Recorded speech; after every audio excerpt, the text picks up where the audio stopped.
ongoing practice of patience, combining spirituality with creative imagination.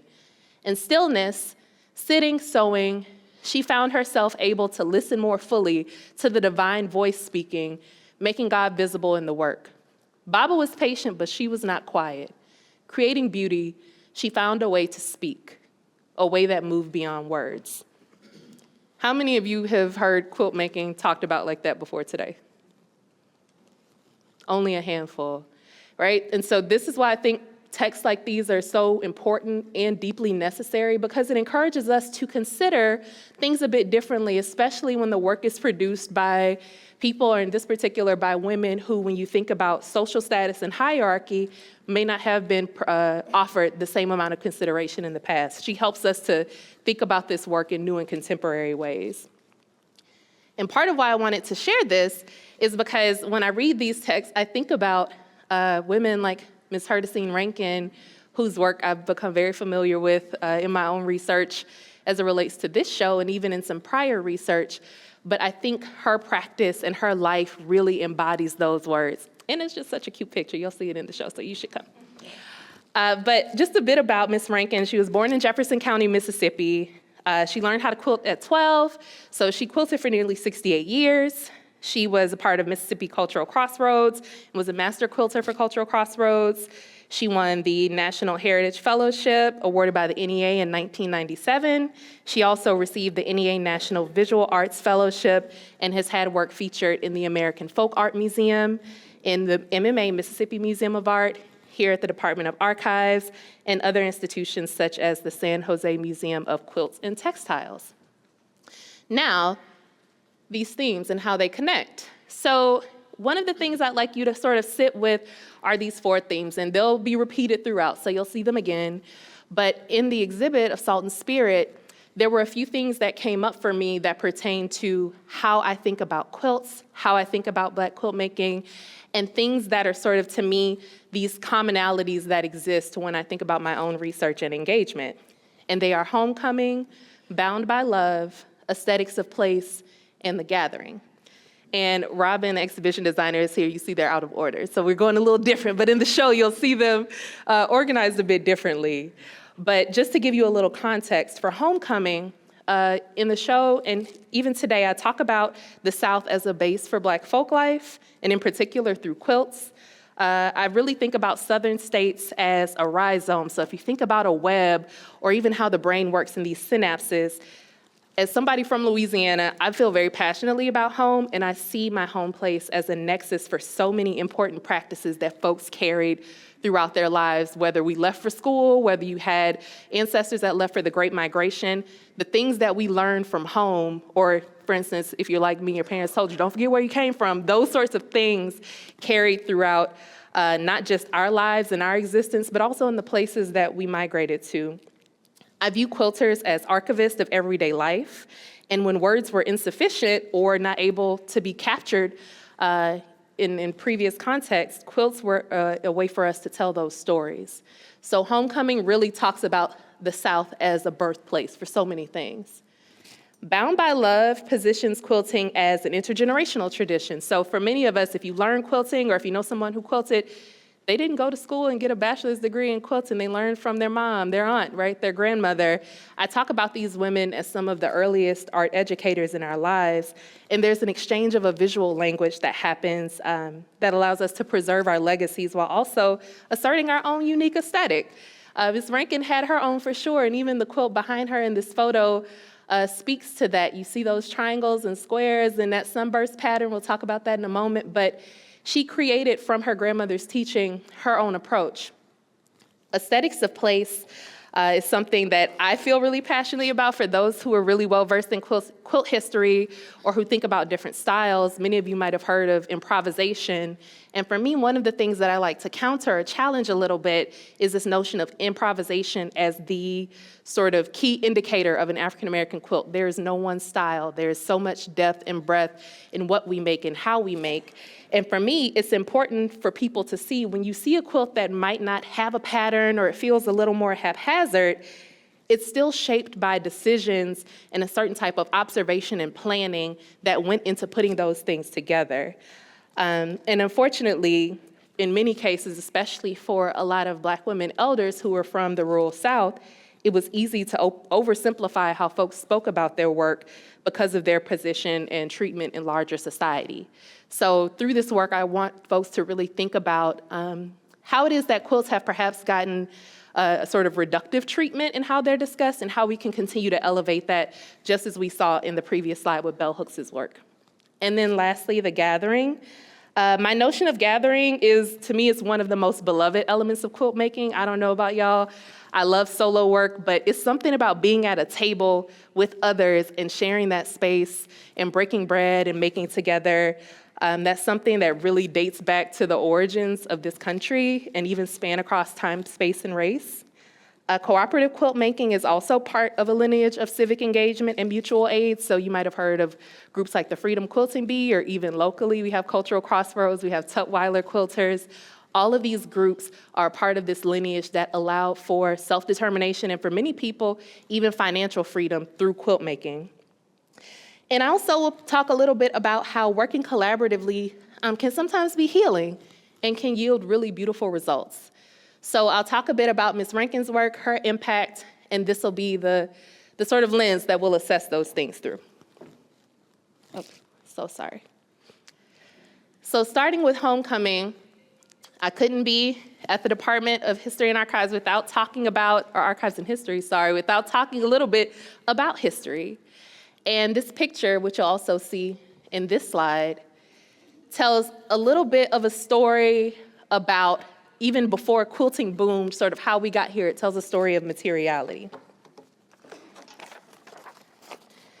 So this photo that you see of the cotton gin, this illustration, I should say, tells us something really interesting. So the cotton gin, you might remember from school, 1793, cotton gins and the work of enslaved folks across the South have a huge role and a story in this larger context of fabric production and quilting.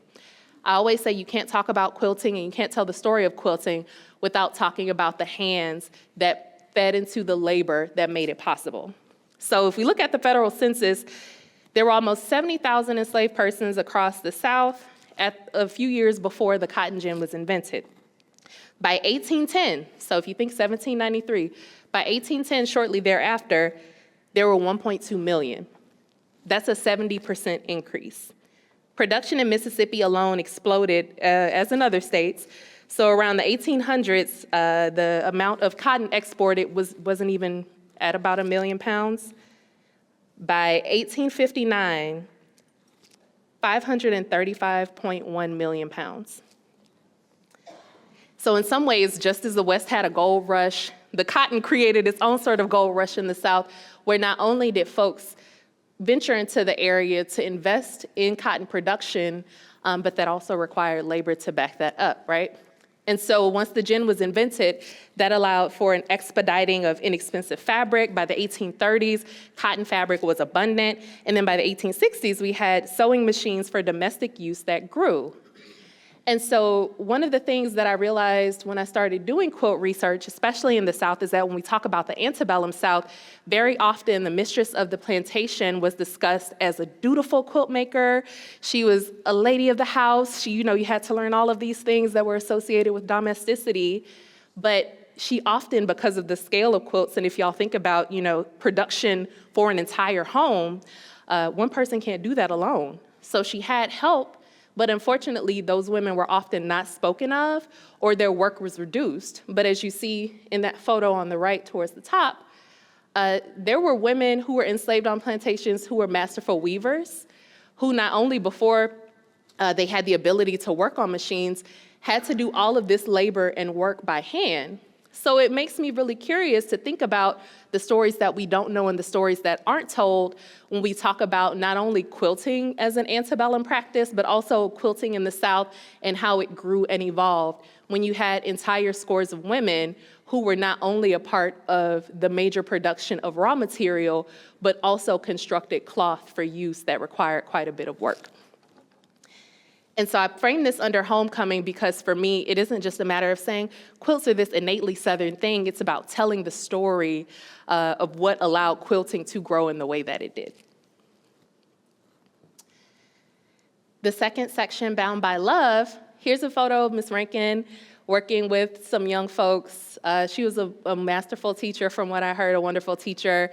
And everyone has their own, if they worked with her, if they knew her, they have their own Ms. Rankin story about her specifics with quilting, but that came from a very particular place.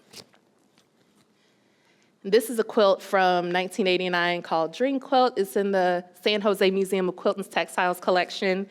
But I brought this up for a few reasons. When she went to live with her grandmother, she learned at the age of 12 how to quilt, and I was reading her NEA interview, and her grandmother told her very directly that her playing days were over and it was time for her to learn how to quilt. And another thing her grandmother taught her as she was learning these different styles is that if you did something wrong, you pulled it out. We will hear that again multiple times before we leave here today. And these things stuck with her. And the reason why I highlighted this quilt is that it felt like a connection to the past with some contemporary touches. As we see, there's all sorts of materials that definitely tell you the era and the time that it's in. But I think about works like this and how if you've quilted before, you know those teachings, whether it's a mother, grandmother, chosen family, those things stick with you. And so the simplicity of this quilt felt very reminiscent to something she may have learned earlier on with these strips. She also was known for her string quilts, where she would join together squares and triangles and string or strips to create different blocks. But this to me felt like her kind of reverting back to some of that memory, but also having her own style. And I think quilting is a really beautiful way to sort of manifest that binding of love.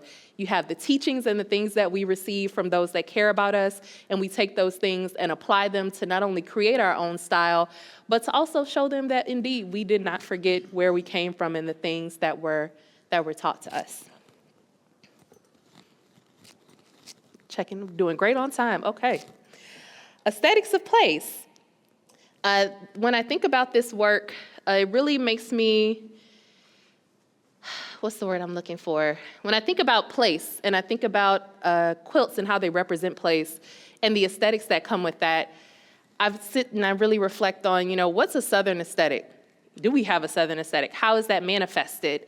And I think about how improvisation, as I mentioned a moment ago, has really become the sort of placeholder for how we think about African-American quilts. So many of you might be familiar with Gee's Bend. They rose to quite a bit of popularity. And very often when I would tell people, oh, I study quilts, they say, oh, Faith Ringgold and Gee's Bend. And I'd be like, well, yes, and while I love the fact that Gee's Bend is able to have the acclaim that they need and so deserve, for me, it would make me really curious because very often, sometimes we see something and we become very affixed on it having to be the one sort of way or approach.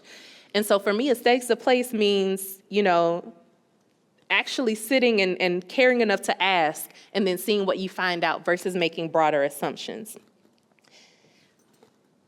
So I brought up these two quilts because they have really, or I should say this pattern in itself has a really beautiful story for me.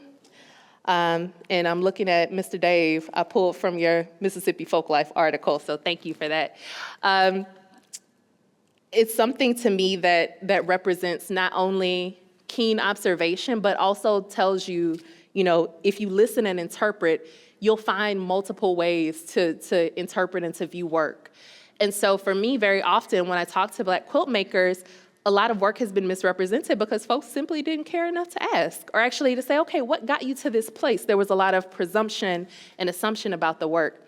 But Mr. Dave writes about this in the Mississippi Folklife article, and I thought it was a really beautiful approach because here we have Miss Rankin as an active observer. And if you've quilted, you know that if you're rushing and you're doing all these other things and you're just trying to crank work out, you're not doing your best work, but you also can't engage in that stillness and mindfulness that Bell Hooks talked to us about in that second slide. And so when she was at the frame, when Ms. Rankin was at the frame, she observed a sunset. And so here we have, if you think about the sunset, you have these hues of orange and red in a beautiful blue sky. And she saw these subtle breaks of sunlight through the clouds. And to me, that's one of the most beautiful experiences you can have. But she felt so inspired that she actually put it into a quilt. And so in some ways, when we think about improvisation and abstraction, yes, she was abstracting a sunset, but it's important for us not to lose sight of the fact that she was actively observing her surroundings and then integrating that into her work. It was a stillness of the mind. And I actually like telling this story because she talked about in an interview that she did with Roland Freeman, who I'll talk about in a moment, she speaks to how at one point she was a very nervous person. And I read into that, and I even laughed with the museum staff because I was like, I never really talked to my elders much about like anxiety or things like that. They didn't just talk about that stuff. But Miss Rankin was like, I was a really nervous person, but quilting, it calms me. It stills me. It helped me to figure out, different ways to talk to people. And to me, there's something special about that process and the need to talk about process and how that feeds folks and really fulfills them. And so this quilt to me is a representation of that. It's also a look at what would become essentially a signature style. It kind of resembles a medallion quilt for those of you that know, but in the middle there isn't a specific motif. But this sunburst quilt is really beautiful to me because here in this middle portion, if you're looking at the center, you see some really meticulous hand stitching that creates almost this radiating effect, which I think is really beautiful. And if we're thinking about the sunset and the sun in a sky that is sort of starting to wane down, you have this radiation of that orange that's going out, and that movement is just amplified with the quilt, within the quilt here. And Ms. Rankin talked oftentimes about dreams and other things she would observe and how that would manifest in her quilts.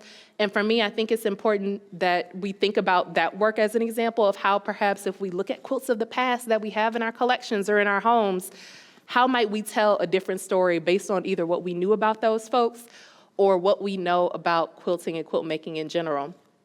I put up African Sunburst, because you will see it today, as a comparison where you start to see these sorts of carryovers, but also the integration of some really fun materials. You have kente cloth that replaces the squares that are the original Sunburst quilt.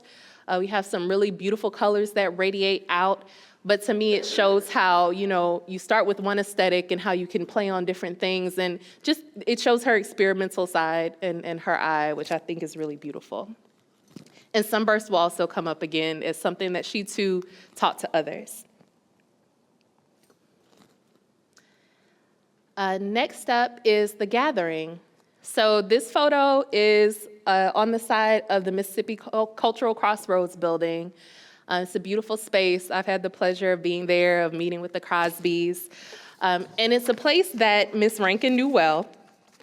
So for those who don't know, Mississippi Cultural Crossroads was founded by Patty and Dave Crosby in 1978, and it was intended to support the youth of Port Gibson and Claiborne County, specifically through the arts. And for a little bit of context, I was actually there, it was a really serendipitous thing, in January of 2023 with Quilt Folk. This was before this show was conceptualized. Miss Geraldine is here with her family, and other folks were there showing quilts and different work. But for decades, Mississippi Cultural Crossroads has done amazing programs and initiatives, one of which was the organizing and founding of Crossroads Quilters. So for those who don't know, Ms. Rankin was invited to be an artist in residence for the Artist in Residence in Schools program that was funded by MAC in 1981, and Mississippi Cultural Crossroads was facilitating that exchange. And through that, she got to work with young people, she taught apprentices, and by 1988, she was the part-time quilting teacher and helped to organize and found the Crossroads Quilters group. Now, the funny part is you almost can't go to Cultural Crossroads and not hear about Miss Rankin in some way. And in the show itself, in Of Salt and Spirit, you'll see two quilters represented, Miss Geraldine Nash, and I apologize for that typo, that should say Gustina Atlas under Dave's Tears. But the two of them not only have been a part of this show, but they're also featured in the catalog. And in their interview, it's interesting to hear about Miss Rankin's impact. And both Miss Nash and Miss Atlas both speak about their origin stories and their engagement with Miss Rankin. So with Miss Nash, she talks about how Miss Rankin taught her the Sunburst quilt, and in the center, she started stitching and she realized it's all crooked, and Miss Rankin told her the phrase that nobody likes to hear: you have to pick that all loose. Pick it loose. that came up quite a bit, not only in this interview, but even in my time with Quilt Folk, and Miss Atlas said the same thing. She was like, I couldn't tolerate it. I didn't like it, but there was a precision. If we think about all these different tenets, bound by love, homecoming, the things that get etched in our mind through making, that wasn't just Miss Rankin wanting folks to be their best self. Here we see a lineage and a legacy of art making that's also passed down. Miss Nash she quilted as a young person, but had actually come in because her son was doing some after-school care at Cultural Crossroads, and Miss Rankin saw her and was like, do you know how to quilt? You should come over. And she started quilting that way. Miss Atlas said she ran into Patty Crosby, Miss Patty, and same thing, you should come quilt. And there she saw Miss Rankin, Miss Nash, others, and through that they were able to come together and not only skill share, and organize and share with one another, but they too also, as you can see here, shape their own individual aesthetics. So you get the teachings, right, but you also start to understand your place as a quilter. And for me, the best work comes when you have a space that you can work in that feels safe, that feels open to take risk, and that feels like a place where there is mutual exchange. And one of the things I heard regularly was that even though Miss Rankin was firm, she was very loving and very kind and gracious. So I like to present these because you start to see that lineage and that legacy of all the people that she touched. And for these quilters, if you've quilted before, if you're a quilter now, you know that once that bug bites you, you become magnetized. And to me, it's all because of that collective work. Even though they all make their own individual quilts, it was the gathering that made that possible. This notion of connection would also be a catalyst for Miss Rankin. So she was constantly pouring into others, teaching others, but she herself also had a moment where she was encouraged, and through that we start to get quilts that reflected on her father's death. For those who don't know, and you'll see this in the exhibit as well, a great deal of this show is both inspired by and integrates the archival work and research of Roland L. Freeman. Roland was a photo documentarian.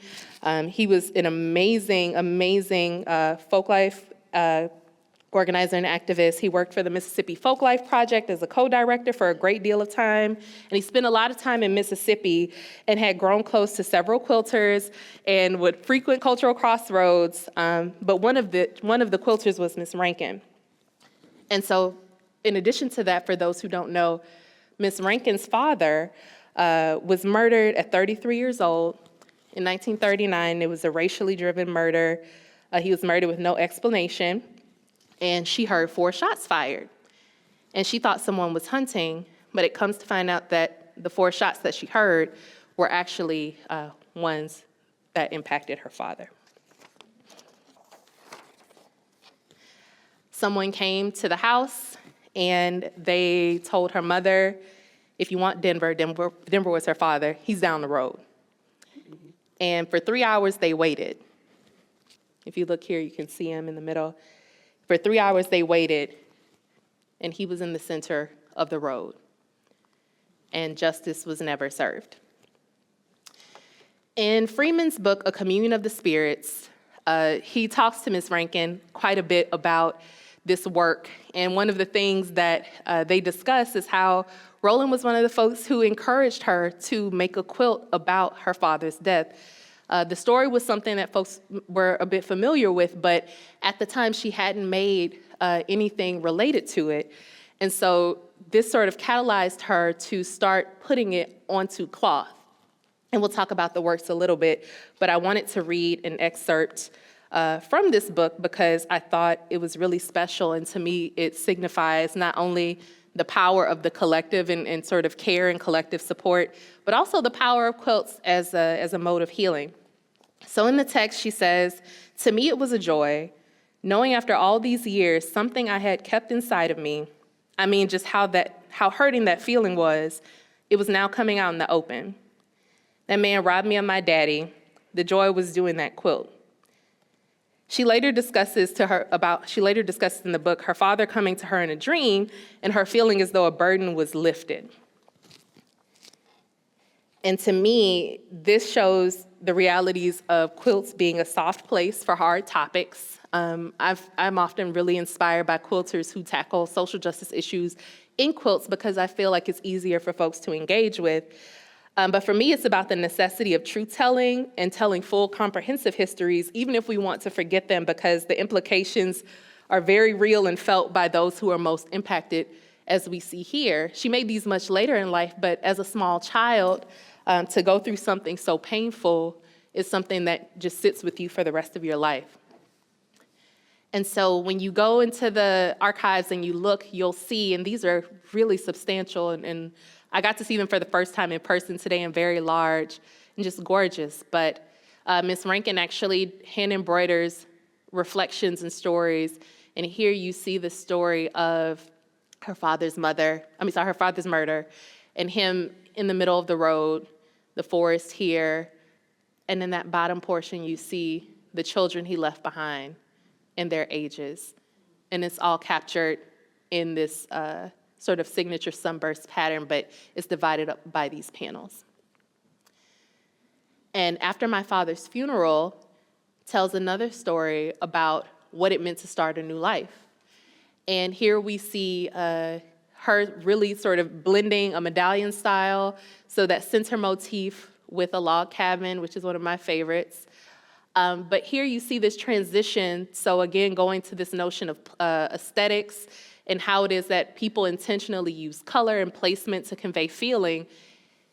Here you see the dark sort of on the back end of the wagon that's bringing her and her siblings and her family to her grandmother's home, taking this moment that's deeply traumatic and then moving into the light and hopefully being able to move forward and start a new life. And clearly she was able to do well for herself.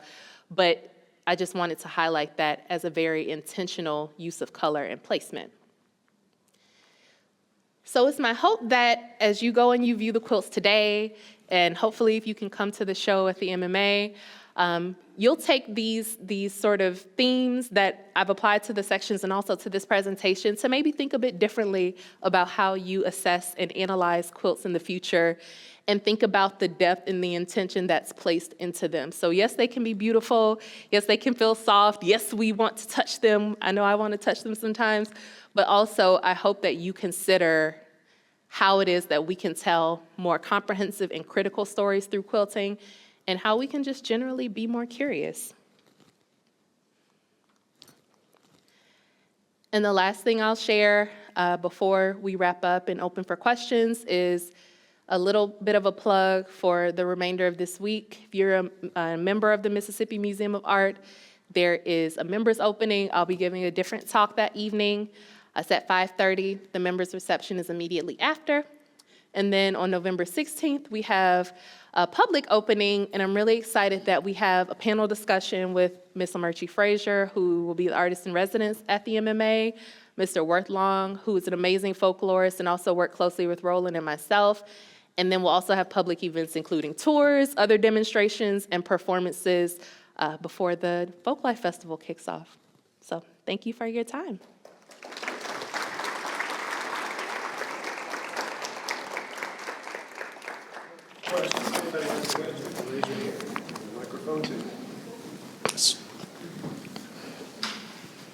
Hi, I have two questions. Yes, ma'am. My first question is, do you quilt yourself? You say you interviewed a lot of quilters, but do you quilt yourself?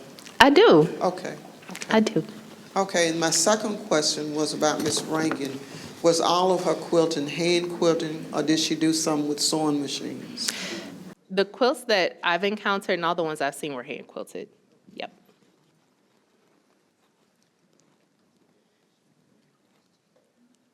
Hi. Thank you for that brilliant presentation.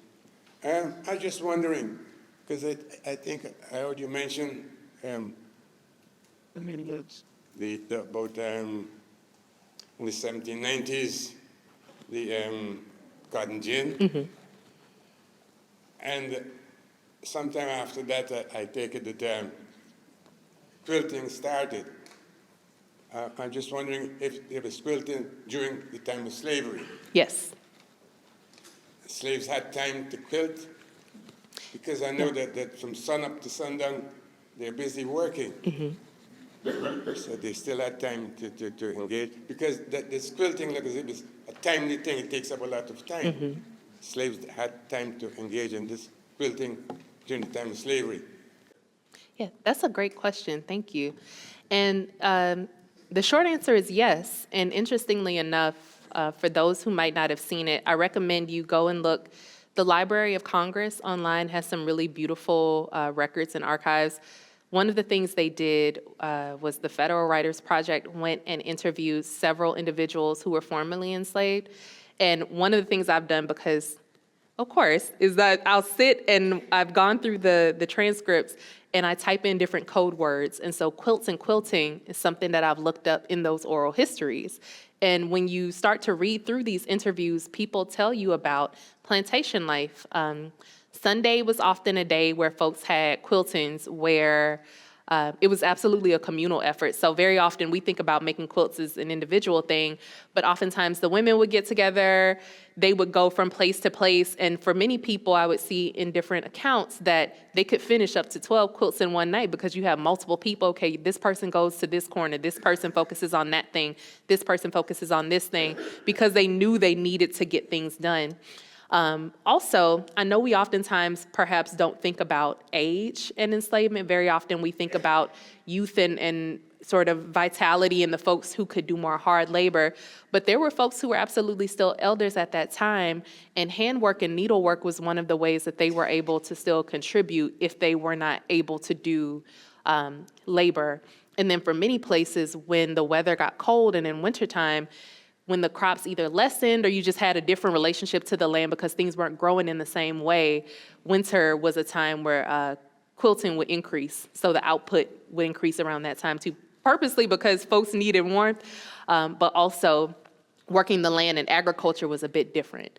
So there was time that was made, and for some people, unfortunately, it was like a sun-up, sun-down thing. So there were many people who I saw would talk about their parents.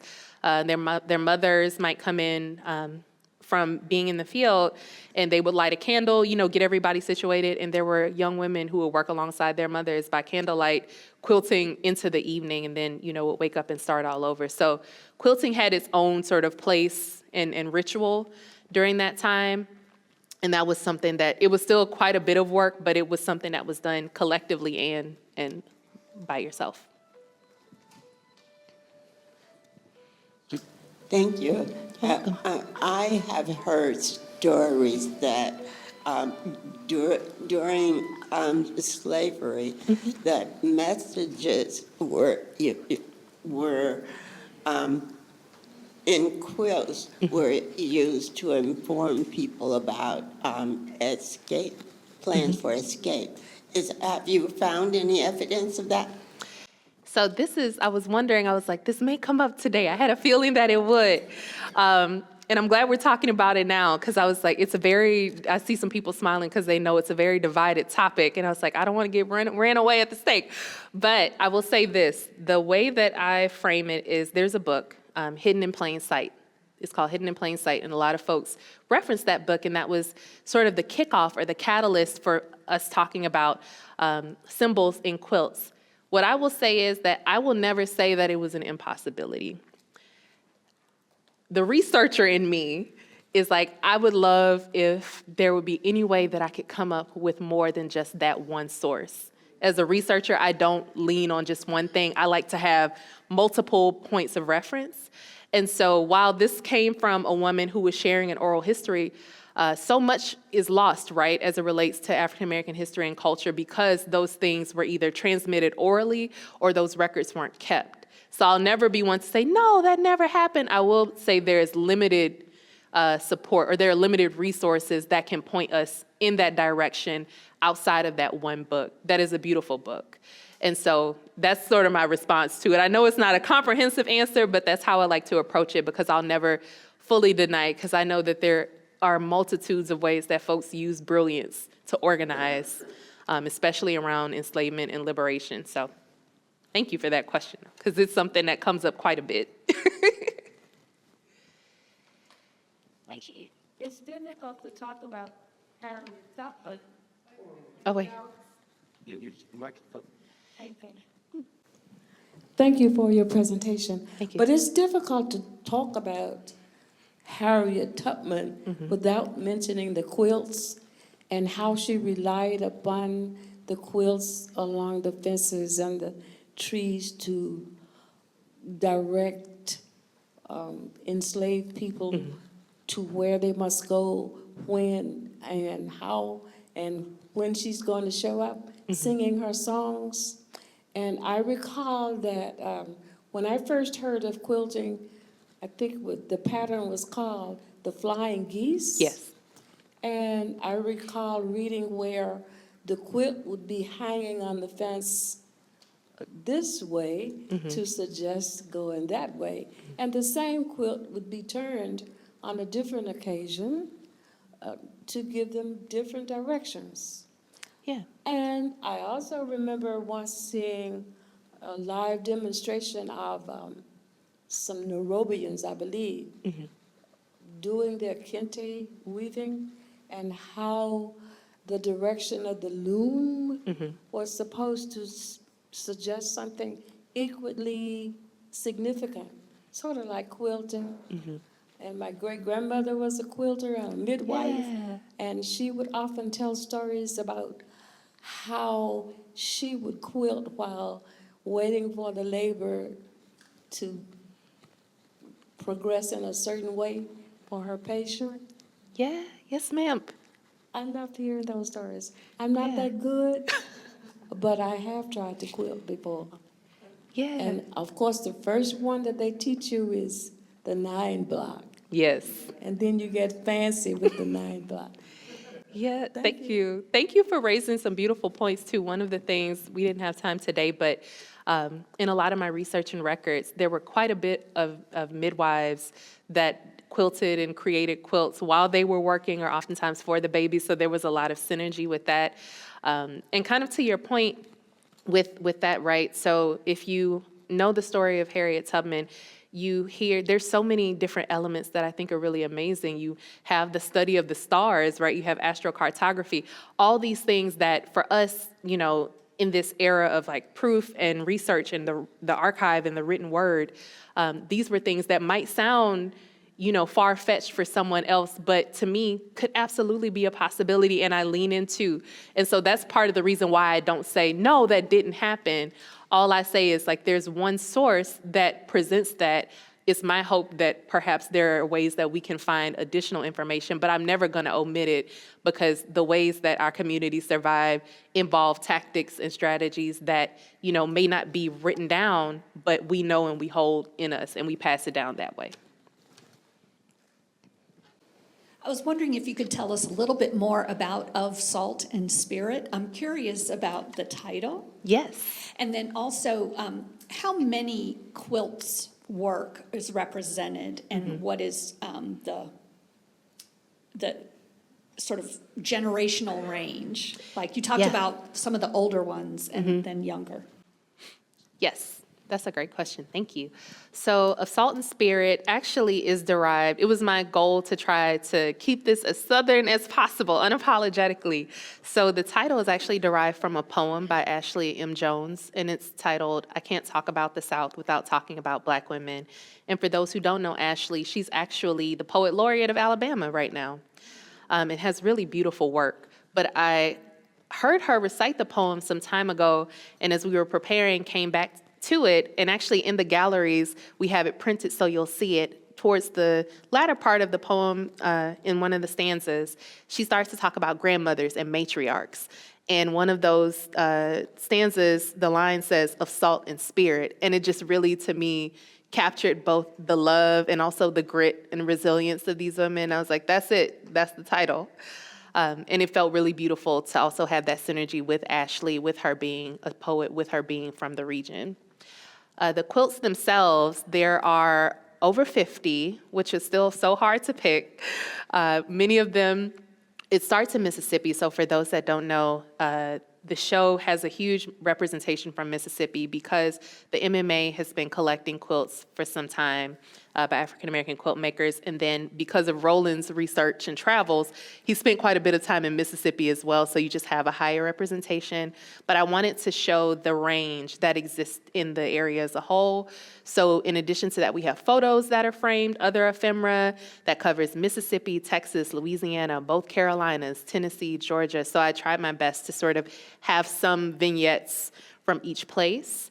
And as far as the quilts are concerned, and Lydia, I'm looking to you just in case I want to mess this up. I want to say the earliest one we have is from the 1940s, 60s?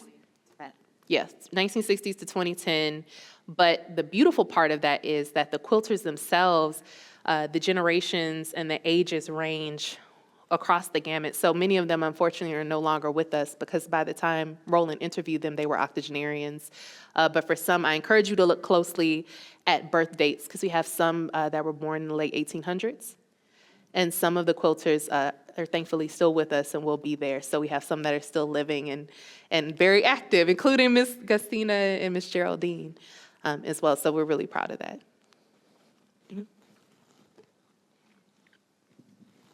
Other questions? Well, maybe we'll get the tour Oh, started. we have one back here. Oh.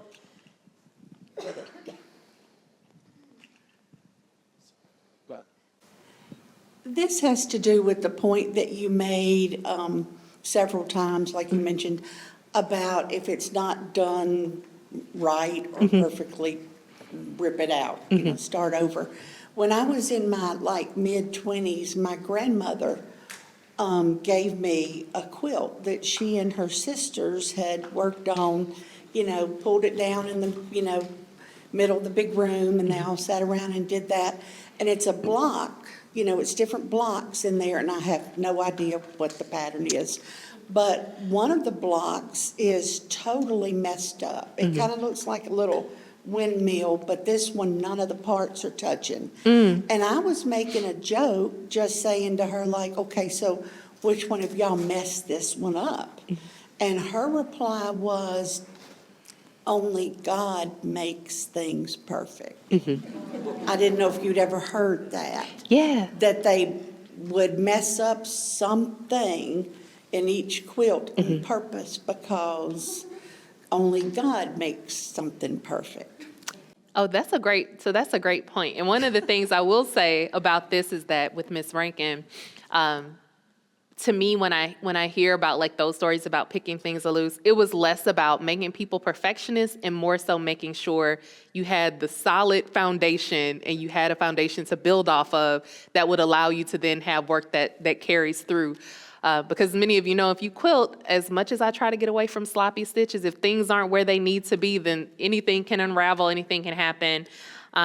But to me, it was about that core kind of, here are the techniques that you need to have down pat, and then you go and make it your own. Even Miss Atlas I was talking to Sarah about this earlier. Miss Gustina was one of those folks where she's like, I'm going to do my own thing my way. Thank you, I got it, noted, but also no thanks. I've worked with a lot of quilters, and one of the things we joke about a lot in the quilt community is the quilt police and folks who are... It's a thing. Next time you see a quilter, ask them, especially people in guilds. If you're part of a quilt guild, ask them about the quilt police. But, and by that we mean those folks who are very much about precision, and those corners have to match up and they have to be perfect, and each of these hand stitches needs to be half an inch apart. Some people subscribe to that because it makes them feel good. And, for those of us that might be a little more leaning towards control freak, that feels good for us. But for other folks, to them, it's simply about making something beautiful and doing what feels good. And I know quite a few folks who, will absolutely say, I have a pattern, sure, but I'm going to do it my way. And that's what makes it special. So absolutely, there could be a gamut, run a gamut. And actually, let me go back if I have a little time. Let's see, I'm going to find it. Where are we? Do I see it? Aha, okay. So I was talking to Sarah about this, and Miss Patty, I'm going to come ask you about this when we're done. We even noticed at the museum, Miss Rankin had moments where you have these borders, right, that are on the quilt, and they'll have, these rows that all follow one thing, and then somehow you'll get through the whole thing, and then boom, you see one that's offset. I can't speak to it because I don't know if it is intentional or not, but we often thought it interesting that here you have something that seems to follow somewhat of a mirrored pattern, and then you have these small touches where something is inverted. It very well could have been intentional. It also could have been her saying, you know what, it's like that now, I'm going to leave it as it is. So I find that with a lot of quilters, yes, either they kind of surrender and let the quilt, be what it's going to be, or they just really don't subscribe to that notion of it has to be perfect. So yeah. Be curious by a show of hands, how many folks in here have given it a shot, have tried quilting? Yeah. Yeah. Well, let's go ahead then and get started on our tours. We also have, because we are an archive and therefore never throw anything away, posters that you are welcome to pick up. One is from an exhibition by Roland Freeman, and the other is the original 1981 Something to Keep You Warm poster. Both of those are available over here on the table, and you can come pick those up. I think Sharbreon will be around for a few minutes if anybody had a question about anything. Sarah Campbell is going to be over towards the Civil Rights Museum side. Nan Prince is going to be over towards the History Museum side. Anybody who's interested in going and seeing the quilts can find them. Once again, there's Sarah, there's Nan. I hope that we see you for all of the upcoming events, the movie screening, the open house, the plant sale, and talk at the Welty House. Come back next week when Katie Blunt will be giving us an update on MDH projects in Jackson and across the state. For now, help me thank Sharbreon Plummer for this fantastic program today. And you can just leave your forms, after you fill them out, you can just leave them in your chair, we'll pick them up.